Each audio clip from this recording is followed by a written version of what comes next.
సిద్దిపేట జిల్లా రైతులందరికీ కూడా విజ్ఞప్తి అండి. మనకి వాతావరణ శాఖ వారు ఆల్రెడీ ఎల్‌నినో ప్రభావం మొదలైందని చెప్పడం జరిగింది. కాబట్టి దీనివల్ల ఏమందంటే వర్షాభావ పరిస్థితులు ఉంటాయి. మనకి అనుకూలమైన వర్షాలు ఉండవు.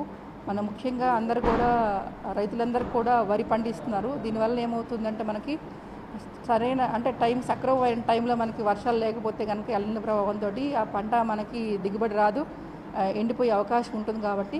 కాబట్టి సైంటిస్టులు మనకి కొన్ని వెరైటీస్ చెప్పారండి. ఒకటేమో అంటే మనకి వాటర్ సఫిషియెంట్గా ఉన్న ప్లేసెస్లో మనకి సన్న వడ్లు పండించుకోమని, అది ముఖ్యంగా ఏంటంటే ఫైన్ వెరైటీస్ మనకి ఒక 7 వెరైటీస్ మనకి సజెస్ట్ చేశారు.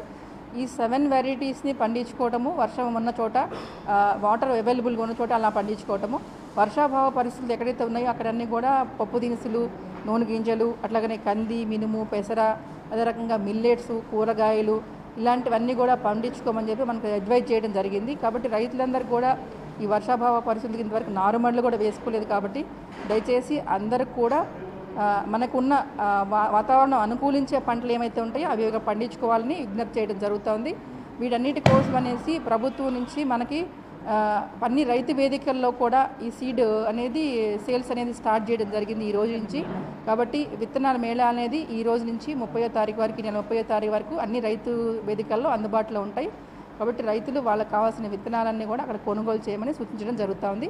దయచేసి గమనించగలరు.